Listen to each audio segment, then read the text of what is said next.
Best Podcast Ever is sponsored by the Gertzberg Law Firm, a full-service business law firm in Cleveland and Chagrin Falls that's changing the way businesses retain their attorneys. Go to gertzberglaw.com to learn more. While you're there, check out Cover My Six, a complete legal audit of the 6 areas that most often create or prevent business lawsuits and government investigations. Go to covermysix.com to learn how we keep you safe. Enjoy the show. Ladies and gentlemen, you're about to listen to the best podcast ever recorded. I think sometimes business owners don't realize that they really are in an entirely different world than their team.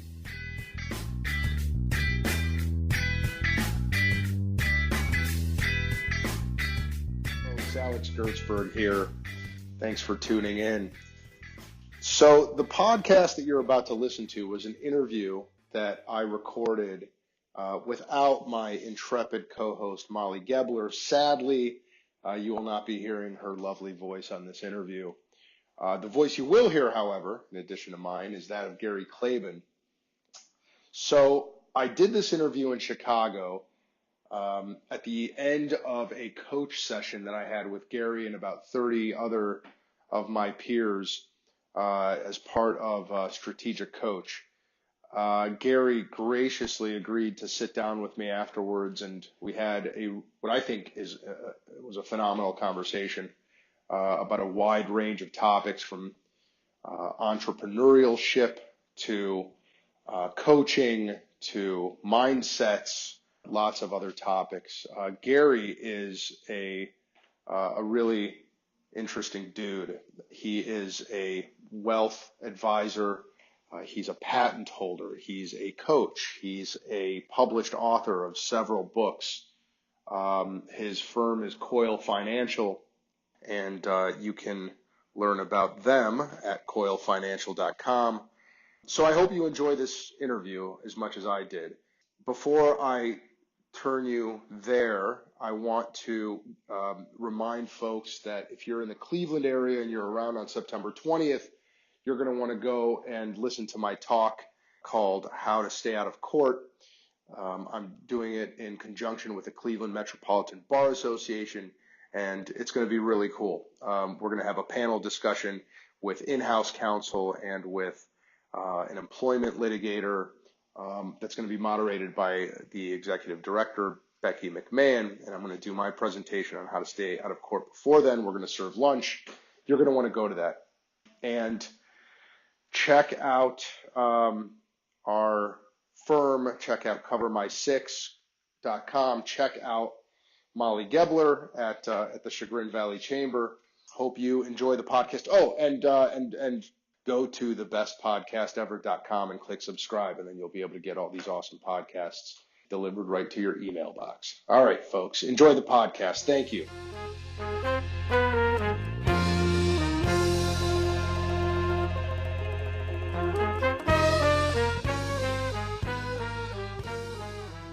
All right. Hi, Gary Klaben. How are you? I'm good. How you doing, Alex? Good. So I'm going to set the stage here because the folks listening, I think, don't realize where we are in the day. You just finished talking for about 8 hours. Yeah, right? That's correct. You were on your feet the entire time. We're in Chicago. We're at one of my quarterly coach sessions that I come here for. This is the end of my second year in the program, and you are my coach. Right. Fair? Right. Fair enough. And so I offered you the so first, thanks for doing this podcast. You're welcome. And I said to you, Gary, why don't we do it on a different day? And you were like, no, let's just do it right after the coach session. Yes, exactly. And maybe something you're going to ask about, why is that work and so forth. Yeah. We might get into that. But you didn't want to take a break, and you're going to talk for another however long after talking for 8 hours. Sure. So you're a glutton for punishment, Yeah. I think. So, Gary, you and I have a few things in common, right? So I was counting them. I think there's at least 4 things, okay. right? So one is we both started our lives flat broke. Yes. Right? We both went to the Army. Yes. We both started businesses and Yes. are running businesses. We both are. You went through the coach program, Correct. right? And still am in it. You're still in it, right? Yes. And I'm sure there's others, but where our paths diverge, right, is that you are now wildly successful in your business, and I want to be you when I grow up. Oh, great. Yeah. So I want to talk about that journey for a little bit, right? So what do you think from at least the first part of your life, right? Either as a kid or maybe it was Army, Ranger School, whatever, that actually let me start that question over, because you said something in coach just now that I thought right at the end that I think might even inform this question. You said something about entrepreneurial DNA. Yes. Right? So where in your journey, how early in your journey did you feel that you had entrepreneurial DNA? And talk about what that means to you too. Sure. Yeah. I guess it came slowly to me because I found out I was different. And because I have 9 siblings, you get to compare yourself quite a bit to what's going on with different people around you all the time. So I just found I was always different than the rest of my siblings. It was just, I would always think differently. I would do things differently. And consequently, I'd get in trouble more often because of not staying in line with everybody else.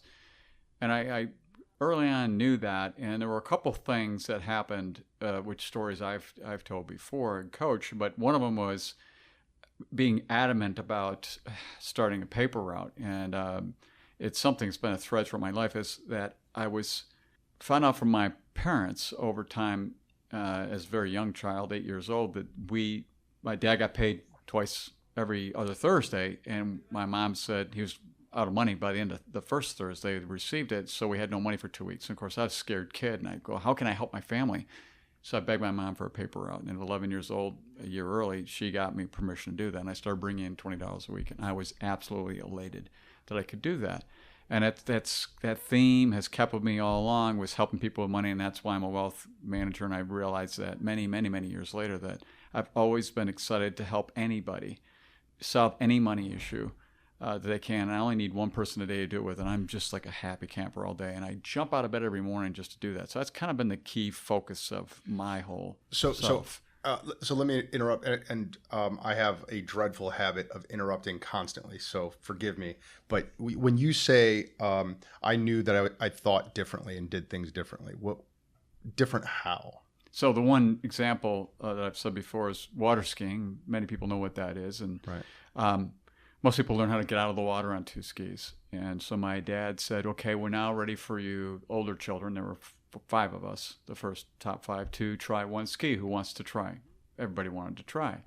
So my oldest brother and oldest 2 sisters tried 3 or 4 times, couldn't get up, getting dragged around the lake. You had to get out of the water on 1 ski, which is hard to do. You're dragging yourself out of the water. Right. And it was my turn.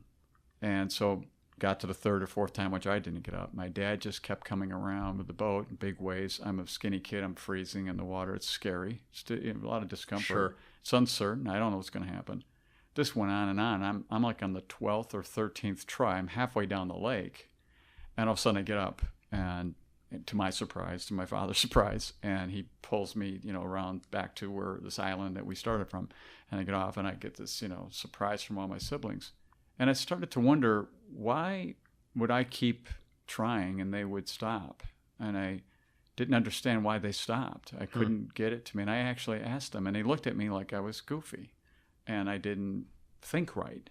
And that was like a real turning point, because I said, but if you kept trying, you might have gotten up and had this excitement of this new capability.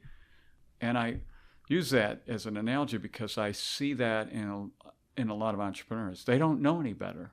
They're going along doing things that most people say, well, you're failing constantly. Right. And they don't see it as failure. They just see it as another try of a different way to get the thing that they want to get done. And all of a sudden, when they're successful, everybody thinks they're like a genius. And really all they did was decided to go after something, try different things until they became successful at it. And that's a DNA thing. That's not, you just can't. Dogged determination. Yeah. It's just stubbornness. And I saw that it happens today when I'm doing something new.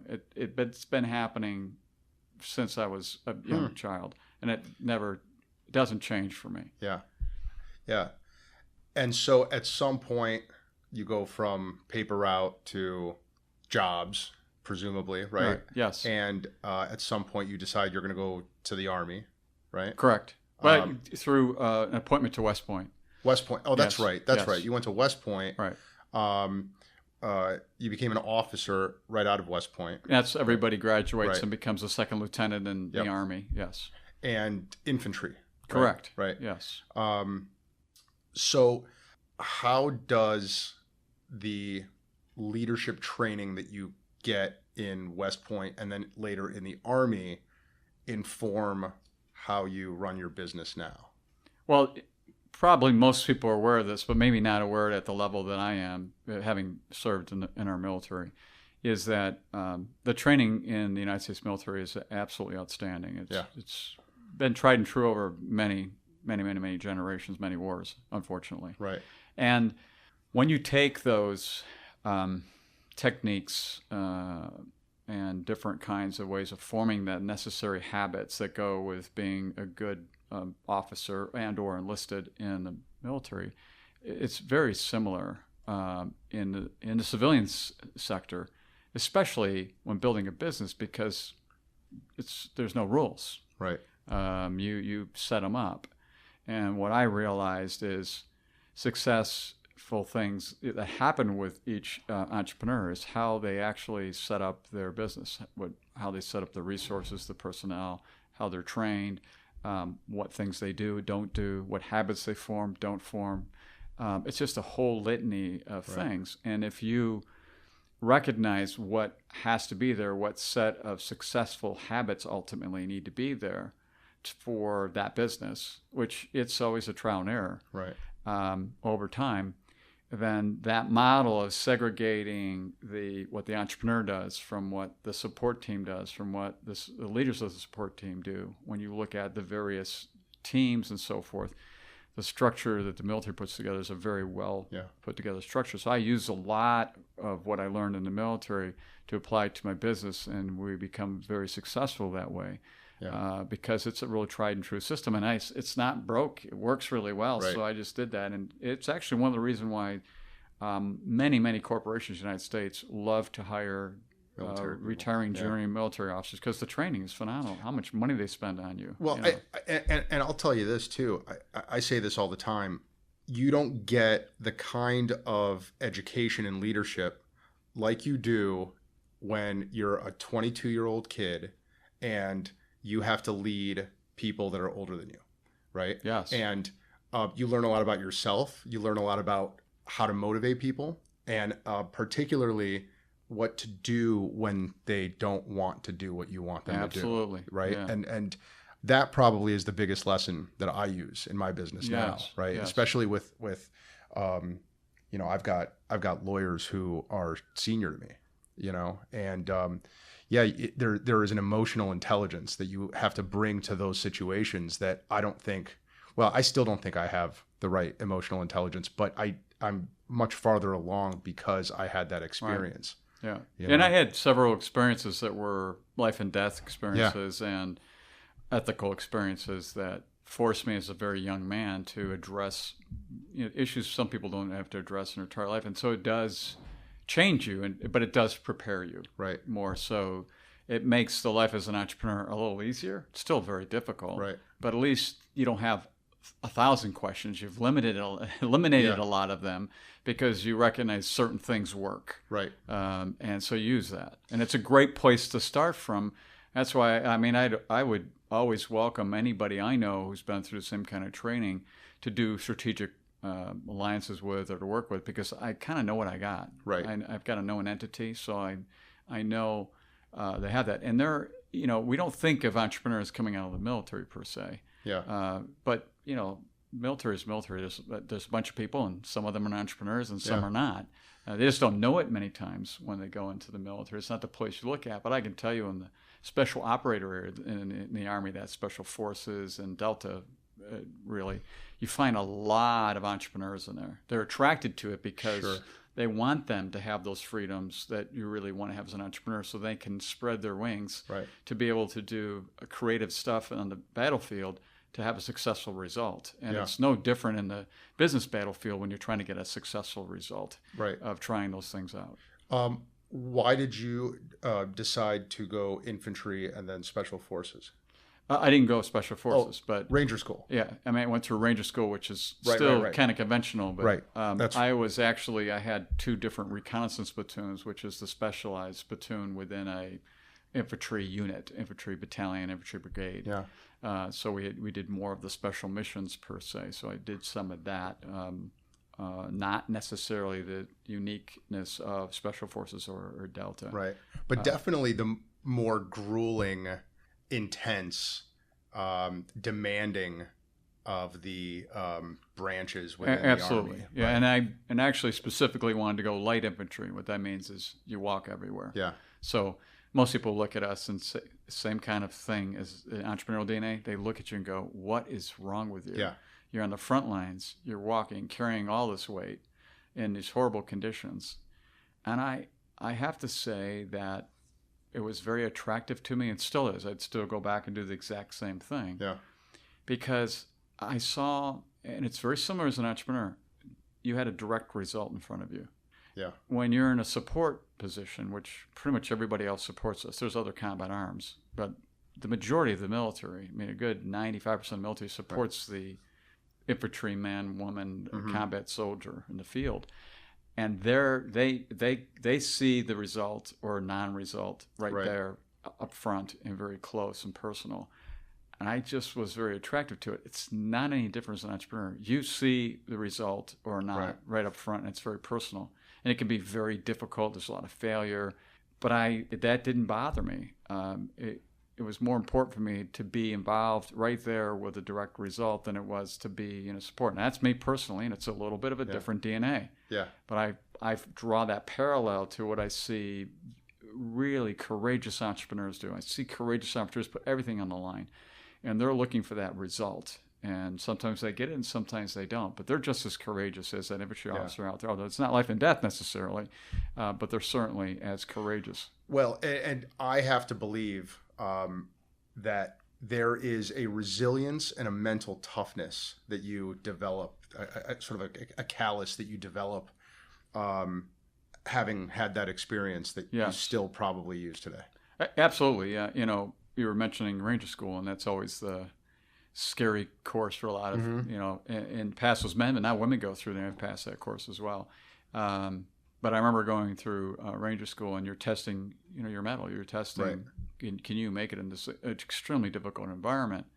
And they're trying to wash you out. They're trying to make you quit. But they want to make sure you have the mental toughness, the physical toughness, the emotional toughness, the ability to keep driving on when you're completely sleep deprived, you haven't had food, you're maxed out, you're carrying lots of weight. It's really putting everything to the test. And again, the strange thing that happened to me, maybe a little bit of claim to fame only, it's actually, when people say, what's your number one best result you ever had in your life, was actually, for me, was Ranger School when I look at all the things, because I was the number one graduate of my Ranger class, which means I was selected by the Ranger cadre out of 150 Rangers who graduated as the number one graduate for my performance in Ranger School. Kind of blew me away because I wasn't expecting it. I didn't, I wasn't seeking it. But I realized I had this uniqueness about being able to deal with extremely difficult environments and rising to the occasion. Some of that stuff is circumstantial. Yeah. But luckily I didn't get injured or, knocked out where that would have been, something would happen. And it was another one of those ones where, again, I said, I'm just not like everybody else out there. And as I come into my own coach and as I go to other programs where I'm with other entrepreneurs, I see a lot of those similarities. They didn't have to go through the military. They didn't have to go through a Ranger School or Special Forces or SEALs or whatever to do that. They had those attributes. And I've mentioned to other men I've run into, you could have made it through Ranger School. And they go, oh, no. I said, believe me, you have the right attributes within you. You have the right mental toughness. You have that. You're going to try to get up on the skis, 15, 13, 12 times. Right. It's just a certain kind of DNA. You're comfortable with discomfort, fear, and uncertainty. Yeah. In a weird way.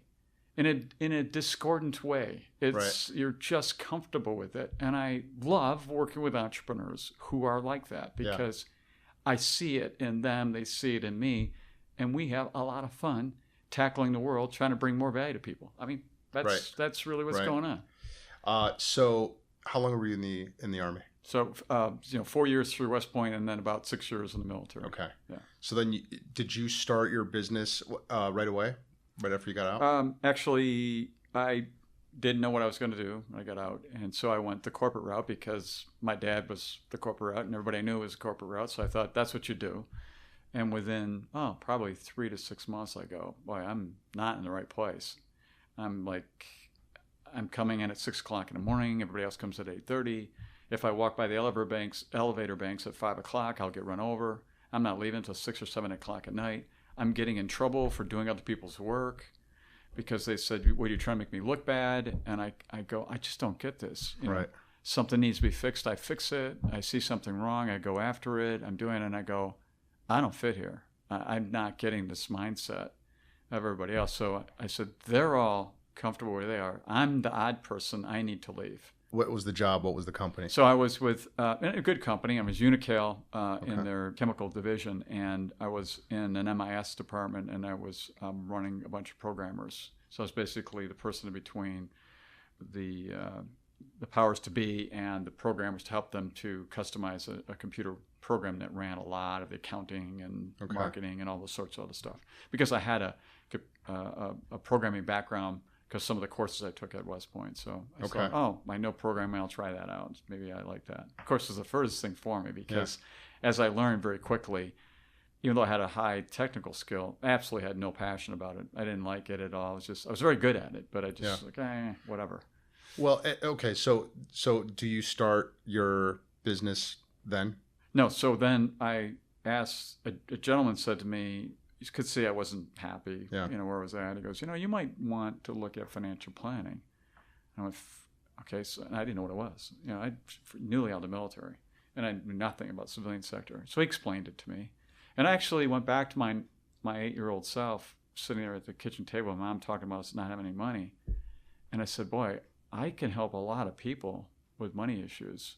I can get my arms around this. And I like the structure and planning aspects to it. And more like I love working with people. I say we work with people every day and help them solve money issues every single day. So I think I could get my arms around this. So I went to work for, I started through the classic insurance agency, basically. Okay. Because that's where this gentleman sent me to, and I didn't know anything about anything. And again, within about probably 3 to 6 months, I went, I just kind of went to another bureaucracy. Right. Yeah. But now at least I'm on something I want to do. I'm just in the wrong structure. Yeah. They're not letting me do what I want to do. They've got all sorts of reasons why I can't do this thing, even though regulatory-wise there's nothing wrong with it. But any idea I come up with, if it didn't come from management, it doesn't exist. Right. Stuff like that. Yeah. And I said, well, this isn't going to work because I'm just going to fight them the whole time, and I'm going to get fired. Because I'm just not the right place here. I sometimes think that business owners become business owners when they realize that they're unemployable. Exactly. Because I realized, in fact, the insurance company I was at, I went in to see what they call the general agent, the guy who kind of runs the whole agency. And I said, I'm getting brainwashed here. You guys are doing stuff I just totally disagree with. I think it's ridiculous that you've come up with 119 ways to sell insurance to solve every single financial problem. I'm being facetious, but, I just said, this is crazy. It's kind of poisoning my brain, and I didn't want to be in that environment. So I said, I'm going to go work out of my house. And I didn't think anything of it, actually. So I said, I'm just not coming in anymore. And I was making my production numbers, so it wasn't going to hurt them. In fact, they get an office back and everything else. Right. I don't know, about 4 months went by, and I was trying to think what I was going to do. And I was working on my house. And were you were working for them out of your house? Or I just left. I said, I'm not coming in anymore. I just said, no, I'm not coming in anymore. Makes sense, yeah. Well, the funny part about it was, I'd come in for a meeting because I had to come in for a quarterly meeting. It was mandatory for regulation-wise and everything else. And so this older gentleman, he was an old dude. He was like 57, old man.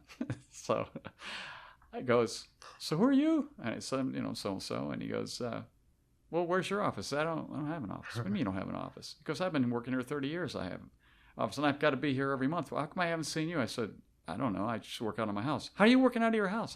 I told them I'm not working here. He goes, you can't do that. I go, I guess they don't know that, or, why are they going to fire me or something? I didn't understand. Yeah. Again, being entrepreneurial mindset, I just said, and I imagine if he said I was working on my house and he said, no, you're not, I would have just probably quit at that moment, most likely knowing me. I would have said, okay, then I'm quitting.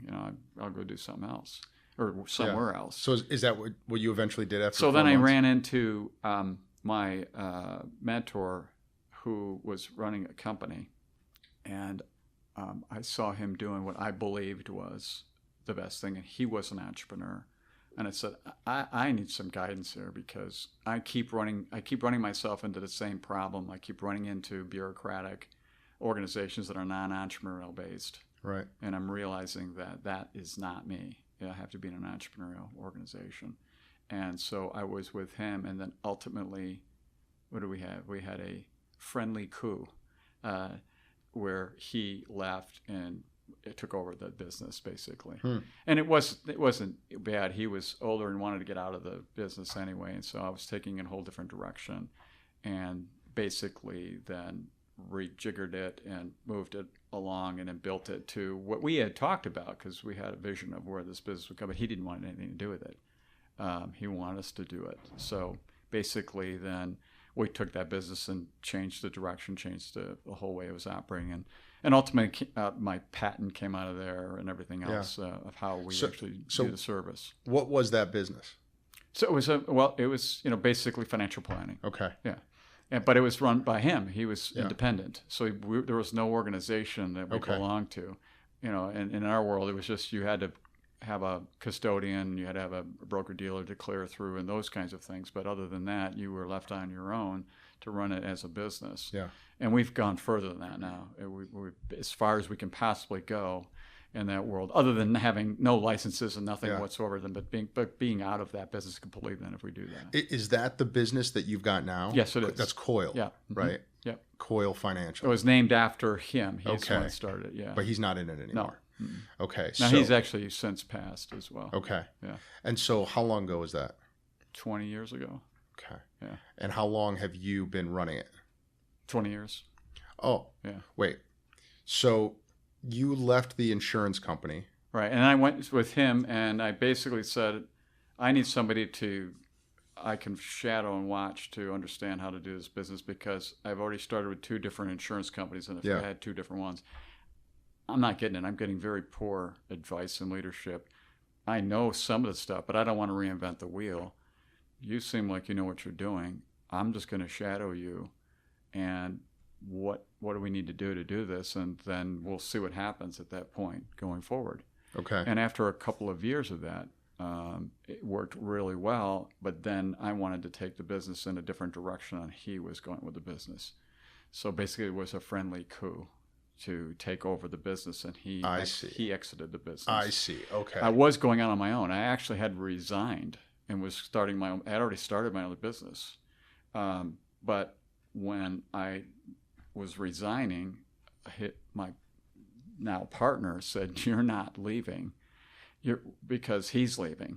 And so that's when basically it all changed. Got it. So, okay, so that's 20 years ago, and my knowledge of wealth management can fit on this Post-it note right here. So, but I do know that one way to measure the success of a wealth management entity is like assets under management. Sure. Right. Yes. Correct. So, talk about the growth of that business. Sure. From 20 so years. when I started with him, he had about $3 million of assets under management. But this was a long time ago, and it was still a measuring stick, but that was obviously a very small amount. Yeah.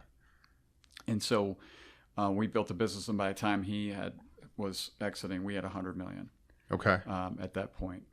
But we were changing the model, because what we use is a term called assets under advisement, because the way we deliver wealth management, it's overall delivery of the service that includes both the investment consulting side and then all of the other elements of wealth management, which basically is going to be your tax, cash flow, estate, risk, and all the other elements that come into play when you're talking about somebody's wealth. Anything that touches money. Yeah. And that's why I went with him, because I couldn't find anybody who would want to look at everything that touches money. Most everybody in the industry, still today, 95%, if you look at our firm, 95% of the firms in our space don't compete with us because they mainly want to just do assets under management. They mainly just want to do the investment side only. They'll do a very little of the other side. But what most people need, because like anything, it's a very, very complex industry, is they need somebody to simplify all this complex stuff. But it takes a lot of time and effort and expertise to do that, and a lot of training and good teamwork. And most firms are not willing to go through all that expense to do that. Right. And we did. So how much assets under advisement do you have today? We're about $1 billion of assets under advisement. So about the time he left, we were at, I want to say, 70 million in that vicinity. But the big picture was, this is kind of interesting, is that I believe, I did a little while ago, I think we had 160 clients at that point. We now have 310 clients. So that if you just look at that number, we're 15 times bigger and only have twice the clients. And profit margins were thousands % larger. So. And not just anybody can become your client. Correct. Right? You have a minimum net worth. Yeah, and it's actually we base it off of revenue. And mainly the reason we base it off of revenue is we know if we get a minimum amount of revenue in, then we can be profitable at that level because we have all the systems and processes in place that will function appropriately for that client. And this is all back office stuff that the client doesn't see, but experiences all of that. What we call, as you know, backstage, front stage. They're experiencing this wonderful experience up front, but there's this huge backstage of all these elements going together with technology and people and processes and systems that make that a very simple process for them. A lot of that you picked up in Coach. Yes. Yeah, it's a lot of it, and a lot of it's my unique ability. A lot of it was because of my kind of programming background and my ability unique ability to be able to structure things very simply. I use that to then put this whole proprietary system together that makes us extremely efficient, which ultimately means we can be profitable as a business to deliver a service that most people wouldn't even try to deliver because it's just so hard to deliver the service. Yeah, which I can see earlier today when you said, somebody asked you what's your unique ability, and you said simplifying complex things and motivating people to take action. Absolutely. Right? Yes. I could see how, I can't think of anything more complex than wealth management, right? Except maybe like surgery, right? Yeah, it is because, I actually early on in my career took all the undergraduate and all the graduate level courses in our field, which is very unusual. Most people wouldn't do that. But I have this strange, I guess a lot of people do agree with me. My approach to knowledge is to only know what I don't know. In other words, don't try to practice into an area that you don't have the ability to bring the proper value and services to a client. Well, the way you do that is to become familiar with the area, completely familiar. Right. And the way to do that, at least today, is to take all the courses. Yeah. But now it may sound like, well, gosh, you spend 1 million years in school. I said, no, and you may have heard me say this, I have a whole technique for taking a 3-credit hour course, which I've taught other people and I've learned myself to do from someone else. So basically, an entire master's program, if you put me to a master's program, the way that I do that, and all I'm trying to do is get a passing grade. So realize I'm trying to just know what I don't know. That's different than saying I want to know all the material in a book. And this concept is, people don't get this sometimes, and they don't think what really happened in school. What happened in school was the teachers at the beginning of every school year gave you all the answers to all the tests in the very first day. So what do you mean? So they handed you a book or books and said, we are going to then test you on what's in these books. So I've always been amazed at why people don't realize that school is so phenomenally easy because compared to real life. Right. Because basically they gave you all the answers. Right. Can you imagine if someone said, here, Gary, here's all the wealth management stuff that made you successful. And they gave it to us in 2 books. And it was actually, every bit of it was true. Yeah. And we had those 2 books. What would they be worth? Trillions of dollars. Think of Wall Street. It would mean everybody would pay trillions of dollars for these books. Said, these are all the answers to having a successful wealth management firm. Yeah. It doesn't exist. You get bits and pieces here and there. And so what I find with people, I say, look, you were set up in a system that incorrectly taught you how to learn what you really need to learn in the real world. What you really needed to learn was just what you don't know, and they just scratch the surface in courses. The majority of the books they give you is a lot of nothingness. It's filled with a lot of air, basically. It's almost like molecules. Like theory. A lot of space. You can take any book, and I've taught many people, those without college degrees, to take a book 600-700 pages long of just whatever, boring tax information or estate stuff or employee benefits or insurance or whatever. Right. And in 12 to 18 hours, do the study necessary to pass the test associated with it, with the one goal of only learning the necessary concepts for that course and nothing else. And if you learn the concepts, and this is what's not really well taught in school, is conceptual learning is not actually really taught intentionally. It happens mainly in college, not usually through the primary grades. Is you want to learn the concepts. And the first place I saw this apply when I was at West Point was in my civil engineering course. And in civil engineering, they have a thing called, at the time, this is back in the 70s, they have a steel manual. And the manual I'm showing here in my fingers is 3 inches thick. And there's literally 1,000 pages. And you have to go select beams and bolts and everything else. And you have to know which page to go to. You can't possibly memorize all of the pages and all of the formulas. Right. You have to conceptually understand how these things work in a building so you can go to the page when you understand the concept to then get to the detail you want. Right. What I find in life, in the real world, if in a field like ours, which is very technical, there's just a lot of stuff, is all you really need to do is learn all the concepts. They don't change much. Yeah. In all these different fields, the concepts stay the same over the long term. They keep changing the laws and the rules and everything else, but you have tens of thousands, hundreds of thousands of people that know that stuff right down to the detail, and you delegate to them, and they tell you what the current rule is, but you are speaking to your client conceptually. Right.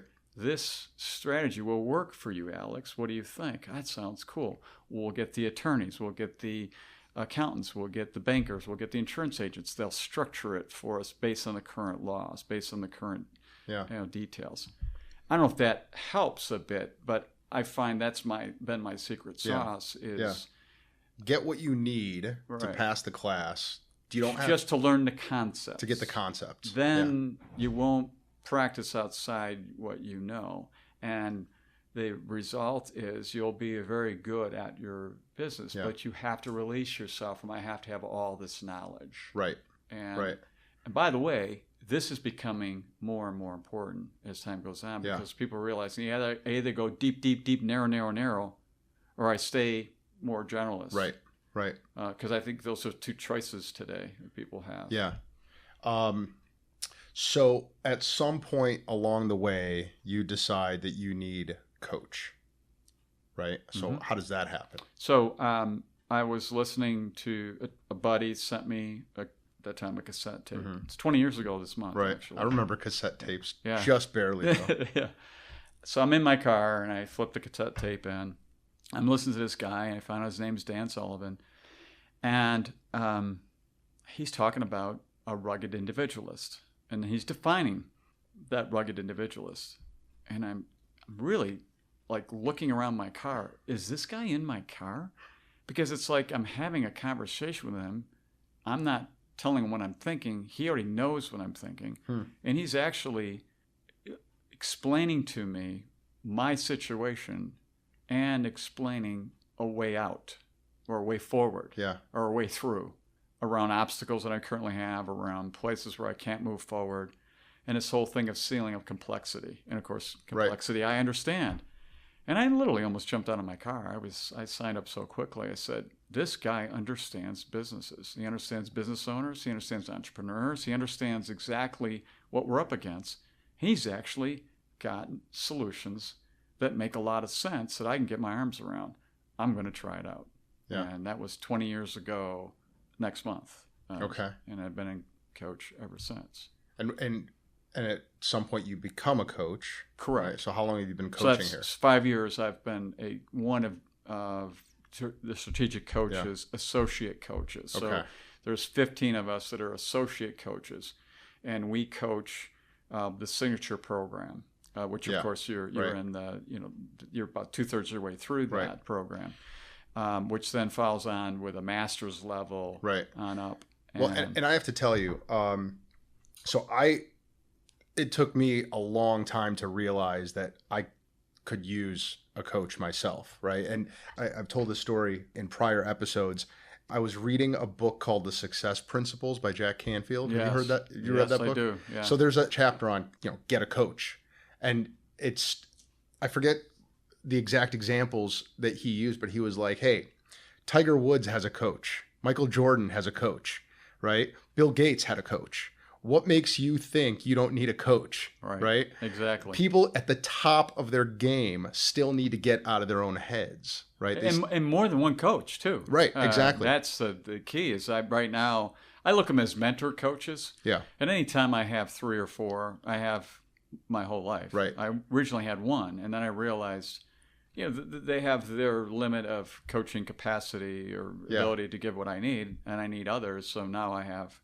Oh, it's probably more than that. It's probably 5 or 6 if I look through the different places I get coached. Like I have a spiritual advisor coach, because that's part of my whole personal development side. So I have that as well. And I've got a marketing one, and I've got obviously a strategic coach.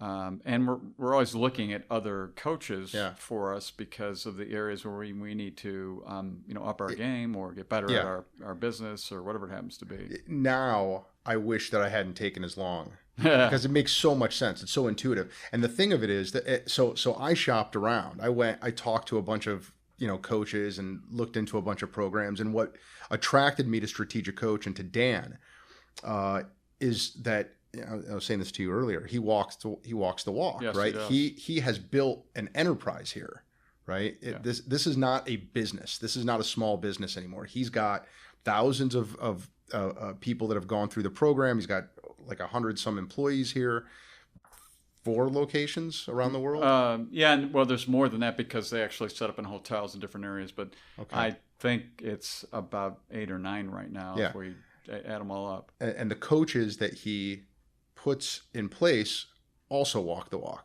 Yes. So, well, we all have to be entrepreneurs. Right. We all have to be actively operating an entrepreneurial company to actually be a coach. And we all have to be in coach and being coached by Dan. So there's requirements of us because of what you said too. The strategic coach has a monopoly, I believe, on true entrepreneurial coaching because what most entrepreneurs need is how to think about their thinking. Yeah. And as you know, seeing the different tools and concepts we have, most of them are that. Yeah. Just we went through one today. Whereas how do you determine when you have an opportunity in front of you that you want to capture yes or no? And when is it a maybe? And how would you determine to go after that particular opportunity with what your current capability is? That's a question that's kind of hidden under the surface of many entrepreneurs. And they're so busy going along, they don't ever address it appropriately. And so they end up getting not right fit clients. They end up getting wrong clients. And then they end up having to fire the clients. So they end up all sorts of other issues and problems. And it causes their team problems. And so their company is inefficient and it's not running well. And they're not happy.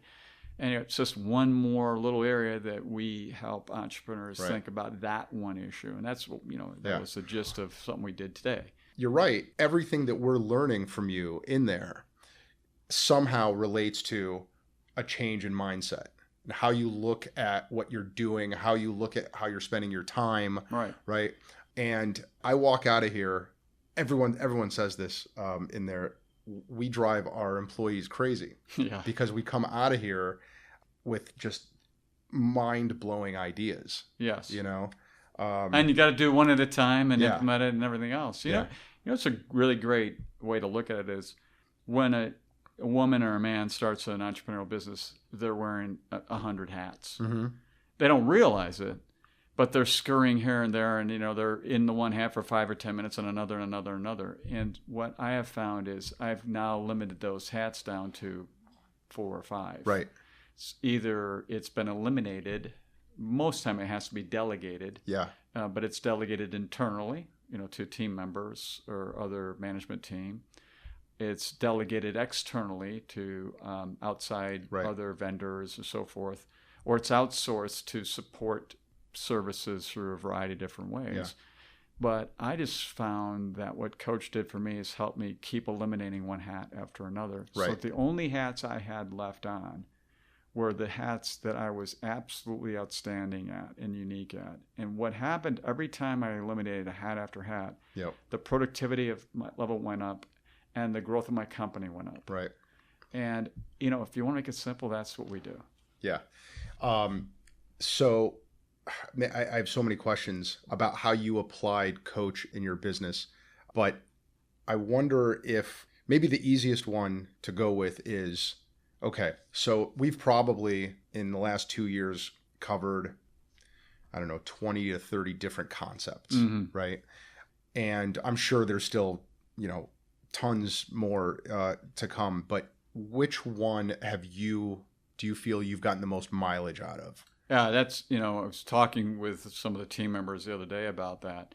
And no doubt in my mind that since I'm in the service business, so I have a contract technically with my client to provide a level of services that's spelled out in that contract. You being an attorney, you have to live by what that is, or at least in the spirit of that, from that standpoint.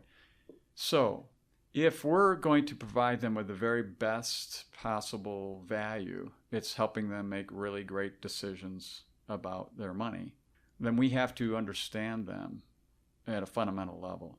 So the very, very best tool is no doubt is the R factor question and the DOS conversation. Because without that fundamental aspect to the business, I like to call it this, the gentleman who I was mentioning earlier who was my mentor in this business, really true mentor, it was always fascinating to watch him in his first interview. And when I saw Dan go through the R factor question, it all made sense to me because I watched him do this for years before. He would do this, have little pleasantries, and he'd look right at him and go, "How can I help you today?" And sometimes they were confused because they go, so yeah, here's my money. I've got this over here in this account there. And he goes, no. How can I help you today? What's most pressing on your mind today? And then they would be still confused. And they go, well, you do money management or financial planning. They use different terms. He goes, sure I do, but tell me about what's going on with you today. Yeah. And it was fascinating because he was doing exactly that. He was taking R factor, which means a relationship factor question. Tell me about yourself, basically, where you are, where you're going, and then going through the conversation of the dangers, the opportunities, and the strengths. And he did that naturally. And it was fascinating to watch him in a 2-hour conversation with somebody. And at the end, they go, this was phenomenal. This is wonderful. You know where I'm at right now. So can you help me with my money, or whatever? Yes or no. And what we couldn't always help them with them. We could or could not. But until we found out more about them and who they are, and it was the fundamental of that whole long-term relationship, nothing else mattered. We could have the greatest money management. We have the greatest team. We could be doing everything wonderfully. But if we're not serving the client where they're at, what's the point? What kind of business are we running? Yeah. So we could easily spend a day on R factor question, DOS, and in fact we did spend a day on it, right? A few sessions ago. So I'm just going to encourage everybody to go look it up. Absolutely. Google it online. either Dan Sullivan, R Factor, Dan DOS, Sullivan question or Yeah. the R Factor Yeah. question, the DOS conversation. You'll find multiple things Yeah. out there. Yeah, and it's interesting that you. Oh, and certainly, contact a strategic coach because they'll Yeah. be able to give you the right tools and Yeah. different stuff you can. It's listen to. interesting that you chose that one in answer to my question, because it's a good example, I think, of how you guys, you and Dan, really get to the heart of a relationship, right? Mm-hmm. I mean, we talked today about structure, right? About the structure of a building and structures of your business and how important the basics are. That is as basic as it gets. Yeah, absolutely. Right? Yes. It's how can I help this person? How can I build our relationship? And how can I address their dangers, their obstacles, Yeah. and their dangers, opportunities, and strengths? Yes, right. How do I eliminate their dangers, help them exploit their opportunities, and help them build on their strengths? Absolutely. That is Yeah. like I don't know why they don't teach that in 6th grade. Absolutely. I mean it's. And you remember the story I did with that was a paper route. And this Yeah. will be really good for the audience Yeah. because it does illustrate this. So 11 years Yeah. old, you heard that earlier, I'm on the paper route. And I only asked every customer 2 questions. I walked up to first. And my brother had a paper route, so I had been on his paper route for 3 years already. Right. So I kind of knew how this all worked. So I went up to each door customer and I said, "Hi, I'm Gary, and I'm your new paper boy." "Oh, nice." I said, "So where would you like your paper each day?" In other words, specifically. Right. And they'd say, "Oh, I want you to put it between the screen door and the regular door." And someone else would say, "Put it on the 3rd step from the top facing up." Someone would say, "Here." Someone would say, "Oh, don't ever let it get wet." They would give me what they felt they wanted to have with that paper. And I said, the second question I have is, I come around to collect, because we had to collect the money for the Right. week's paper. I come and collect Friday night, Saturday morning, Saturday afternoon, Saturday night, Sunday morning, Sunday afternoon. Which one of those times do you not want me to show up here? And people were very specific. They said, "No, do not come at these times. Only come at those times." So my 110 customers, that's exactly what I did. Now, at the time, I didn't know what I was actually doing, but it was really, that was an R Factor question. Right. And it was a dangerous opportunity strength, because I was Right. saying the danger for them is the paper's all wet, they can't read it, or it's in a place and upsets them when they get it Right. in the wrong place. It gets ripped up in the door or something. You can go through this whole thing. But the point was this. My brother had 110 customers. They were next to each other, Yeah. 2 routes. My brother's take home with tips was $12 a week. Mine was $20 a week, consistently, week after week. And it occurred to me, like within 6 months or so, I'm actually delivering the paper the way they want it delivered. And what they're doing, because it's valuable to them, is they're giving me an extra 10 cents Yeah. as a tip than what they're giving my brother. My brother didn't try to, he just put the paper wherever he thought, and he collected whenever he was, in the area. If they happened to be on someone he didn't collect for, he knocked on the door and collected. I didn't do it. They said, "Don't come Saturday morning." I didn't go there Saturday morning. And that's actually doing that funnel thing. So it was kind of built into me already. I think I already had that aspect. Yeah. So it was really easy for me to do that in business. Yeah. Yeah. And that is, that is one of those examples too of it's really about mindset, right? It's about how you are thinking about your customers. Yes. Right. Let's talk about businesses in general, right? And business owners. And I wonder if you have seen patterns among business owners that would allow you to say now, what is their biggest obstacle typically? What holds business owners back the most in your mind? I think some of it is intentionality and some of it's awareness. Yeah. I think sometimes business owners don't realize that they really are in an entirely different world than their team, the people they're around all day. They realize that they're different and that they own a business. They understand those fundamentals, but I think they're not as intentional about what they do. So, for instance, when we talk about the 4 freedoms, that entrepreneurs have, a lot of folks, they didn't realize I have freedom of time. They kind of know, I can take time off, but then they don't. Yeah. Or they realize they have freedom of relationships, but then you look at their business and they got really bad relationships, and we're helping them trying to get rid of these horrible relationships with vendors and other people and horrible clients and everything else. And they have freedom of money. They get plenty of money, but how are they employing that money? Right. What are they doing with that money? They're not as intentional about that. Just buying more toys or whatever. There's not some intentionality relative to that. And then finally, the one that really most of them would really make a difference is their freedom of purpose. They can go and do whatever purpose they feel is important to them. Yeah. And so I think that's a very fundamental level. It's not a direct answer to what you asked, but it is something. Once they recognize that, all of a sudden they're looking at their company with a different set of lenses. It's like they flipped 4 lenses on, and now they see a different view. And now they can take corrective action because business owners have all sorts of problems. But if you don't start with that, and then the second piece is how to think about each item. Because what I find is that it's just like people who make bad decisions with money. Business owners make bad business decisions. And most of the time they make bad business decisions is they didn't know how to clearly think about the decision they were about to make.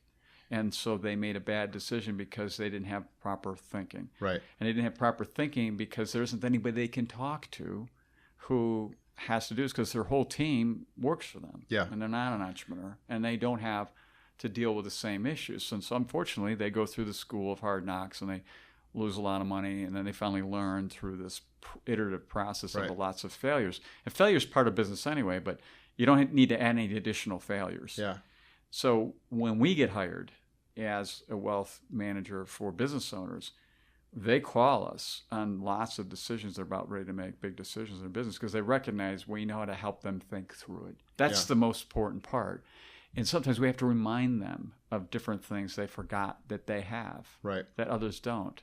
Because again, they're around people and discussions from those folks are non-entrepreneurs who don't have the same capacity and abilities to do what they can do. Right. I mean, it sounds like, well, doesn't everybody know that? Not really. If they did know that, they wouldn't be making some of the decisions they're making. So I think a corollary to what you just said is something that we probably take for granted a little bit here because we're always doing it here, and that is getting away from working in your business and instead working on your business, right? So whenever we come to coach, we're working on our business. Absolutely. Nobody here is practicing law while they're here, right? Nobody's running a restaurant while they're here. They're learning and thinking about their business. And I think that's what you just said, right? Absolutely. Because if I come back here every quarter because it's a refresher to get me back on track every time. And you know what? I thought it might change after a while. But after 20 years of quarters, it's the same. Right. I retract into, I forget. Yeah. I get it sucked into or whatever. Right. Because I'm not around. My whole team is a team of entrepreneurs. My team is a team, great team, understand what we want to do. Yeah. But they can't give me the kind of advice I really need as a business owner. Yeah. I get that here. I get that from talking to other entrepreneurs. I don't necessarily get that from talking to my attorney about legal issues. I get that legal issue. Right. But ultimately, I get on the one hand or the other hand. Yeah. Meaning, hey, it's up to you which decision you do. But nobody's going, well, give him the thinking about that. Yeah. And there are good attorneys, good accountants, and everything else that do a good job at it. They understand that critical piece, but they're very few and far between. Right. That give really good advice about how to think through a business decision. What Coach does in other very good programs is saying, you're an entrepreneur. You have all these things going for you. You have to remind yourself. You're the 600-pound gorilla walking into the bank. You're saying the rules relative to what's going on with what kind of banking arrangement. They are not. Right. You're walking into a deal you're putting together with somebody else. What are your strengths?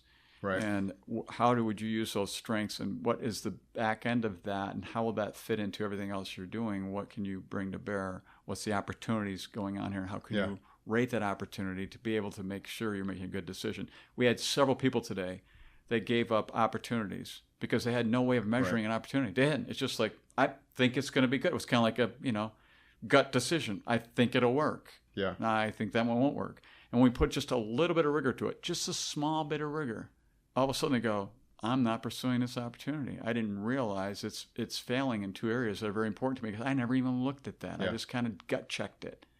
So that kind of thinking, it's not much, right? but it's precious. Yeah. It's priceless. is really what business owners need. Yeah. Because every business is different. They all have different issues. And if the business owner is successful, most of the ones we deal with are successful, so they know how to make successful decisions. Right. They just don't know sometimes how to think about their thinking. Yeah.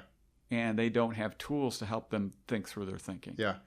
Another really interesting byproduct of the whole mindset aspect of what we do here is how it's helped me deal with stressful situations, which I always was okay with, just from the Army, and I meditate a lot, and I have tried cases, and we've all dealt with stress, but the stress of running a business, right, where you have everything on the line, right? You could have gone to work for somebody else and gotten a steady paycheck, right? But we chose to put everything at risk for an unlimited upside, right?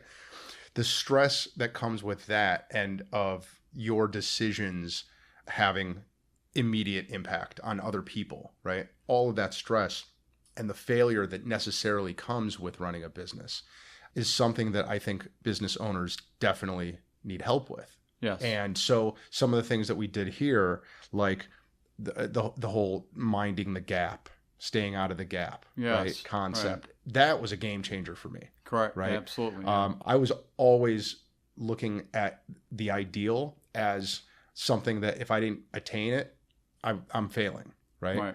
So I would definitely encourage everyone to read about minding the gap. Yes. That's in fact, I think if you call here, they might sell you the book. I would get that book and I would put it on next to your pillow, and I would read it every night. Yeah. But it's things like that. Like we had the experience transformer, sure. right? Yeah. Dealing with failing is a necessary part of running every business. Yeah. And if you don't deal with it well, there are implications for everybody. Yeah, it's painful. It's not fun. Yeah. And most entrepreneurs got into business, so let's have some fun too. Right. Well, God help us, right? We have some fun. And when you're looking at something like an experience transformer, where you're saying, I had an experience. I have good ones. I have bad ones. Yeah. I learned from both. Yeah. You don't just learn from the bad ones. You actually learn a lot from the good ones. Right. So while it just happened and it's fresh, capture it. Yeah. And so the next time it comes back even better. Right. And so I know with our company, we do them over and over again. And each time we go back in to do that same thing again the next time, it's just a little bit better than it was the last time. And it gets a little bit better, and it gets a little bit better. And it comes from both things that worked and things that didn't work. And there's always things that work and things that didn't work. Right. It's rare you have a perfect meeting or a perfect transaction, or we're not trying to do a perfect podcast. It's not possible. Right. You'd like it to be very good, of course. Yeah. But you get through this podcast and you'll think to yourself, hey, I'm going to make it even better. And you're now into the 50th podcast or something, wherever you are. But you're probably a lot better now than you were when you did your first, second, or third ones. Right. Because you've learned. Don't listen to the early ones judgmentally, folks, because they're the guests are great, but Molly and I don't know what we're doing in them, and our equipment sucked. Gary, I'm going to say a word, and I want you to say the first thing that comes to mind. All right? Successful. Entrepreneur. Challenge. Difficult. Purpose. Life. So I've got 3 more, but I want to pause on that one. Okay, because it is very in vogue, I think, to talk about purpose generically, to say, know your purpose. Yes. Right? Yes. And like, it seems like every book I read now about running an organization or self-improvement, know your purpose, right? I was reading Simon Sinek's book, Start With Why, right? Yeah. Outstanding, Real good. Yeah. So I said purpose and you said life. Right. So how do you view purpose in business, and how do you use it, if at all? Yeah. So as I said, money has been my driving purpose throughout my life. I didn't realize it actually until about 6-7 years ago. It didn't occur to me. And I started looking back at that and seeing how it ran through everything I did. And what I realized, I was happiest when I was helping a person make one good, smart money decision. Didn't matter what it was on. I was very happy. It's in my unique ability. It's kind of, I just go, that's my purpose on the planet. Now, I'm not going to get into the books on purpose and all that. I just go, you know what? It keeps showing up. Yeah. And it keeps showing up and keeps showing up. So I go, I'm going to go with it because nothing else is showing up as strong as this is. Yeah. So that's my purpose. When I first thought about it, I go, money? Ugh.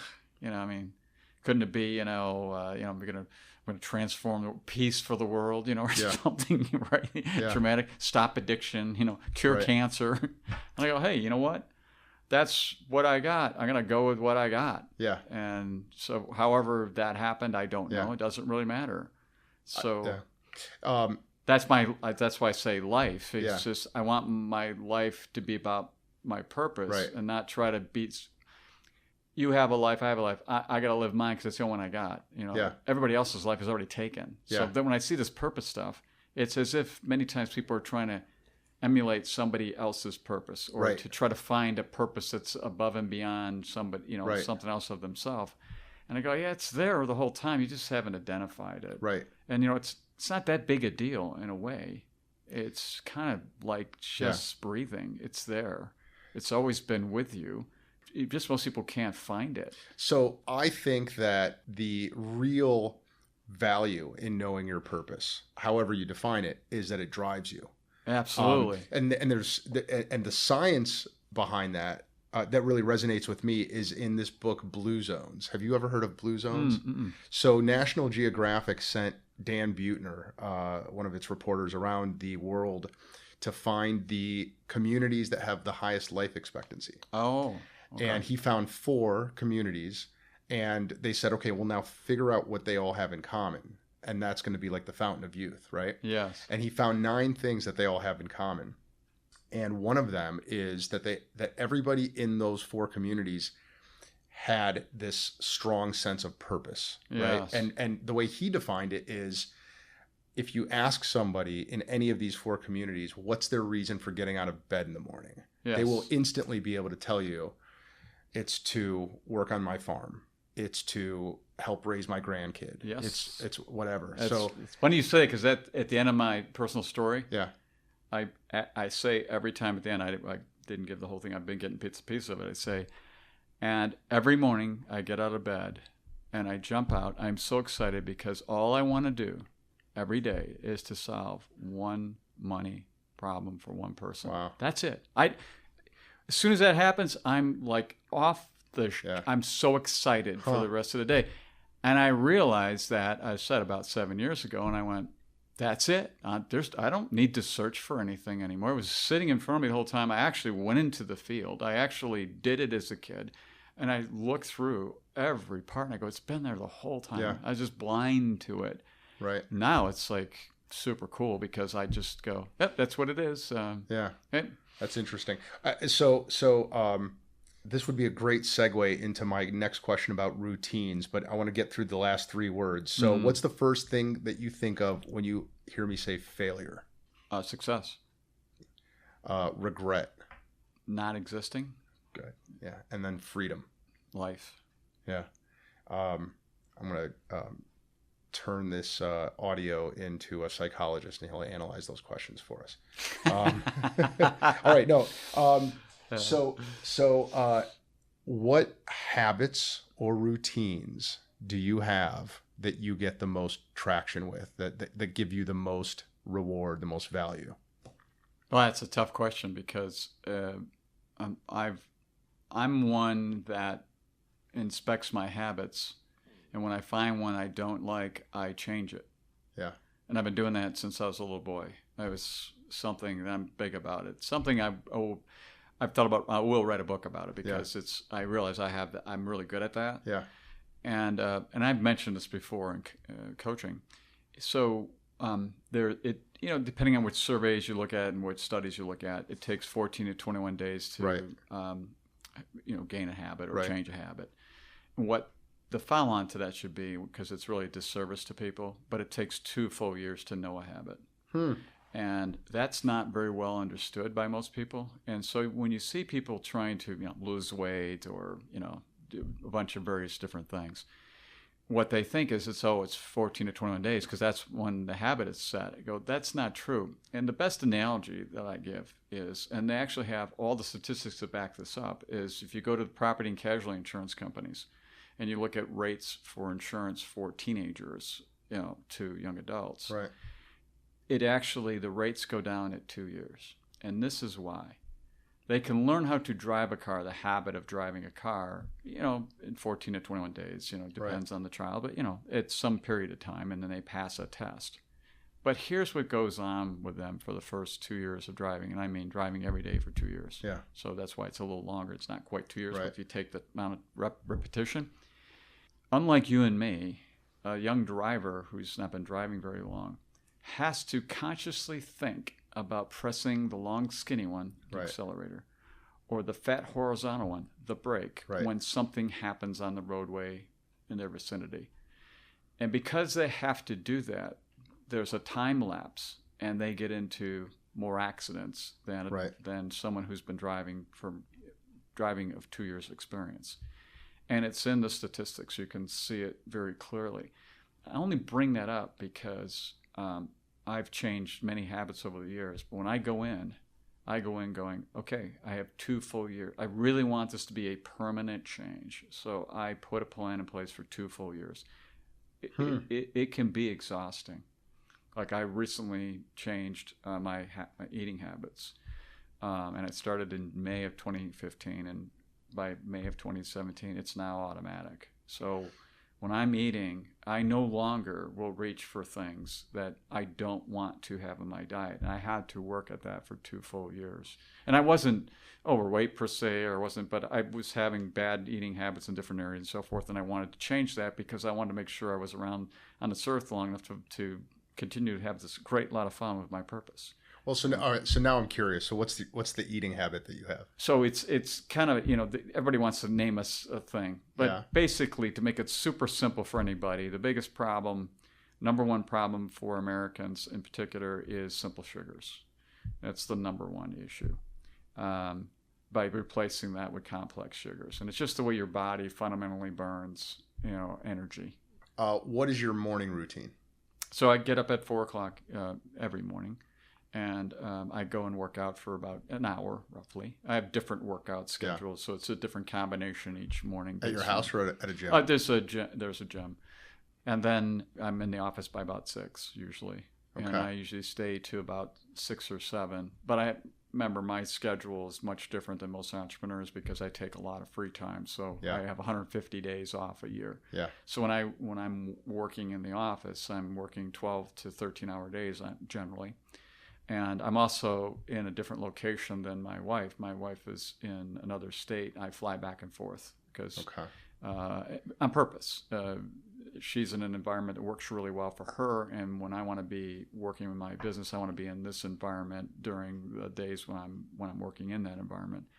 But I'm spending all my free time with my wife or family. It's rare, and not just because of who I am. I don't spend a lot of free time away from family. It's just how I like to do my free time. It's one of the most effective and counterintuitive things about Coach is that creating space with free time, right? And being deliberate about taking free time and how rigid it should be so that you're not even checking emails on free days. Yeah.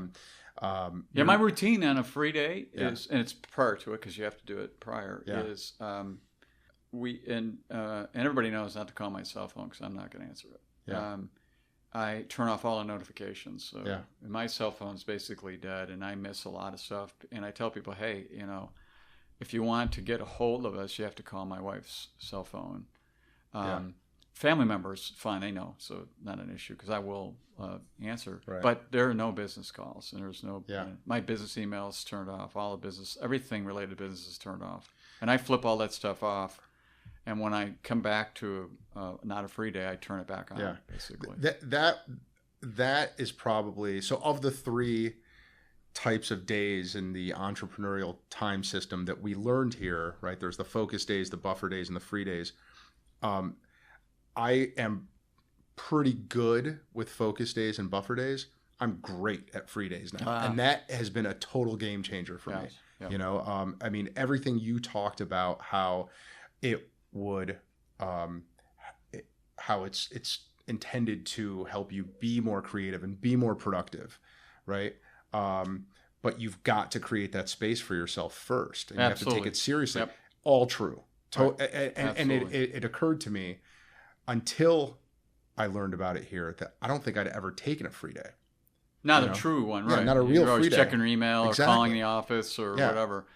And we do it for our team too. So this will make sense to you now. So here's what happened is the whole back office program process everything we put in place had to be put in place so anybody who was on free days would not be contacted. Team members, advisors, president, it didn't matter, would not be contacted and would not need to be contacted because everything would be there that was necessary to service clients.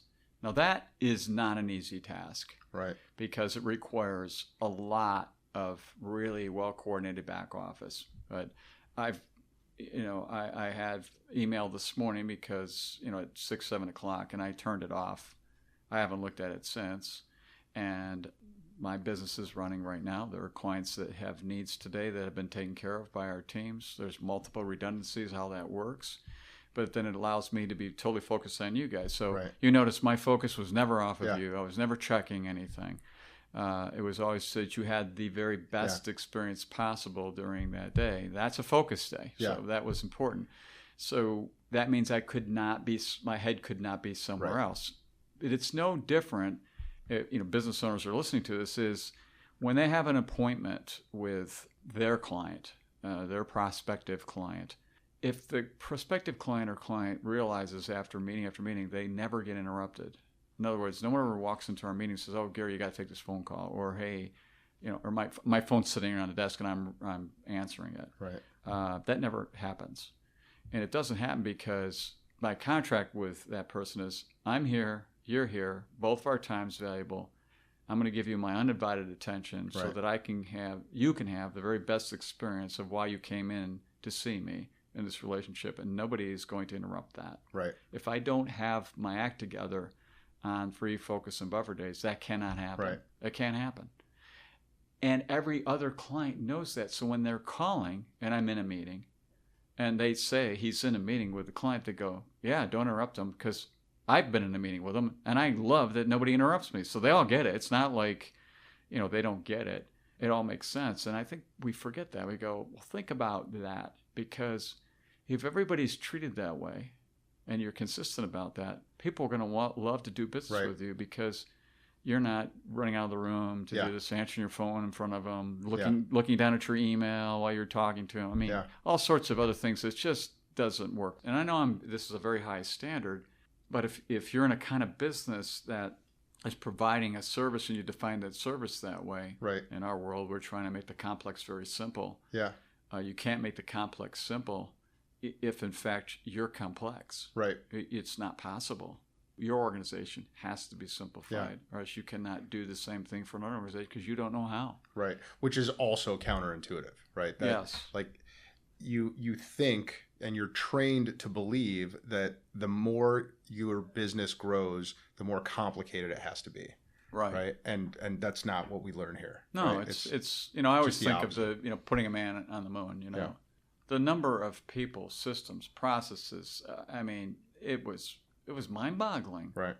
And really, it was just 3 guys riding a big rocket into space. They had to disconnect and land on the moon and do a bunch of things. But there was tens of thousands of people behind that with, I'm sure, thousands and thousands of processes, procedures, checklists, and everything to make that happen. But when we experienced, and I watched that happen in 1969 and saw and land on the moon, that's all we saw. We saw the experience level of it. But man, what had to happen behind the scenes. And there are businesses that can be that complex. Yeah. Yeah. All right, Gary. So at the end of every show, we ask a series of lightning round questions, right? So if Molly Gebler, my co-host, were sitting right here, she would ask you these questions. Okay. So she would ask you, what show are you binging right now? Yellowstone. Is that a documentary? No, it's Kevin Costner shows came on recently. I think the last episode was like yesterday. Is that on Netflix? It's on this news station called, I think it's Paramount or something. Okay. Yeah. Interesting. She would also ask you, she would say, Gary, what's on your mind? What's on my mind? Simplicity. Okay. I'm always trying to believe, how do I make things simple? I'm always trying to simplify everything. Okay. It's locked into my DNA. Yeah. It's your unique ability. And it's my unique ability. Absolutely. Yeah. I'm sure I'm missing some that Molly would be asking you. And if I remember them, then I'm going to ask them. Instead, I'm going to jump to mine, which are, you are on a desert island stranded for a minimum of 3 months. Okay. Okay. Could be forever. You have no idea, but it's a minimum of 3 months. You're allowed to bring with you one author's entire bibliography. Only one author, but his bibliography. Yeah. Their entire collected works. Oh, right. But only one author. You mean say like a Shakespeare or something like that? You mean whatever? Yeah. Which author do you bring? And it's going to sound trite. I bring the Bible. I'm not sure if that counts. Yeah, counts for it. Mainly because being Christian. Mainly because I've never been able to get through the depth of that book. If I look at it purely as a book first, so forth, and I just find you can read it over and over and over again, and I'm in a different place every time. Now I've had other books like that, but not to that depth and level. And I know, and I don't share my spirituality very easily with most people, but I just find it's one of the best written books that was ever written. Same desert island, minimum of 3 months. Yes. You can bring any single musician's entire discography, but only one musician. Who is it? Eagles. Interesting. The Eagles. Yeah. Did they have a lot of albums? Yeah, quite a few. In fact, I just saw last week their first best hits, so it was 71, 72, 75, is the all-time 38 million albums have been sold. Number one. Is that right? Yeah, number one. Yeah. Last final lightning round question. Sure. Is, what is an embarrassing thing about yourself that nobody knows? Gosh, nobody knows? Or very few people know. And it could be something that happened, or it could be just a weird quirk about yourself. But it's got to be embarrassing. I don't know if it's embarrassing, but it's one of those weird ones you're like, really? I failed typing. I very rarely fail anything, coursework, or I think it's the only course I've ever failed in my life. And the weird part about it was my wife also, only one course she failed. She failed typing. Really? And that's bizarre. My daughter's lowest grade in high school, she's our oldest child, was typing. She got a C. She got A and everything else. It may be in one other course. So when my son, who was very bright, was going to school, we sent him to summer school before he started high school so he could just do, they don't call it typing anymore. He just do typing, and he barely got an A. And he became valedictorian. And if he had not, he would not have been valedictorian, because we said, okay, somehow my wife and I, our DNA, we can't pass typing, basic typing. So do you today do the hunt and peck method to type? I have one of the ladies watches me and she goes, I cannot figure out what you're doing, because I use I think I use both thumbs, and I use invariably two or three different fingers. I don't do one finger each. I do not all fingers, but 3 on one hand and 4 on the other, or 2 on one hand and 3 on the other. I don't even know. That might also be why it took you 7 years to write your first book. I didn't. I actually hand wrote that, so I did no typing, but that's good. Did you? Have you ever considered going back and taking a typing class? I type, I think now something like 40 words a minute or something. Gotcha. But it's not the standard typing. It's a weird combination. Yeah. It's you can't teach anybody it, because I'm not using the fingers the way ASDF and what is it, the other one, and whatever that was. I don't know. That to me is one of the things that I definitely take it for granted now, but I killed it in that class in 4th grade, or 5th grade, or what? No, it was high school. It was 10th grade. Sure, right. And I couldn't imagine being a lawyer without. But yet there's so many lawyers I know who don't type, who do the hunting and pecking. Right. And Anyway, whatever. Well, that's a good one. That's a good embarrassing thing about yourself. Yeah, that the other one, I actually failed my first road test. Driving test. Yeah. Is that right? Yeah. Wow. Yeah, New York State. I grew up in New York. You had to, at the time anyway, on your parallel parking, you had to be within 8 inches of the curb. You couldn't hit the curb. And so what the instructor would do is they'd had a ruler in their hand, and they'd open the door, and they'd put it right down to see at their door how far from the curb. And if it was over 8 inches, you failed. Or if you hit the curb in the process, it was an automatic failure. Which one did you do? So I was like 10 inches away. Okay. And I automatically failed. That's very interesting. Yeah. Those are two good I failures. do 2 embarrassing ones. Yeah. There you go. All right, Gary, thank you You're for welcome. doing this. I appreciate it. I'm certain that anyone who is still listening to this podcast is doing so because it was really interesting. It was interesting for me. So thanks for doing it. Thank you, Alex. And, I appreciate you bringing me on. It's always fun to be able to hopefully help some business owners here get clear about things that they're not clear about. Yeah. Well, and truthfully, one of the reasons I wanted to do this with you is because you are really good at explaining things and simplifying complex concepts. And I wanted our listeners to get the benefit of what I get here, or at least a little window into it, Sure. Of what I get here 4 times a year. So anyway, if folks want to learn more about Coach, they should go to strategiccoach.com. Yeah, strategiccoach.com. And if they certainly on there, they can, I'm sure, provide an email, whatever, get responses. Yeah. They'll send them lots of good stuff to help them get clear about whether or not this program is right for them. Right.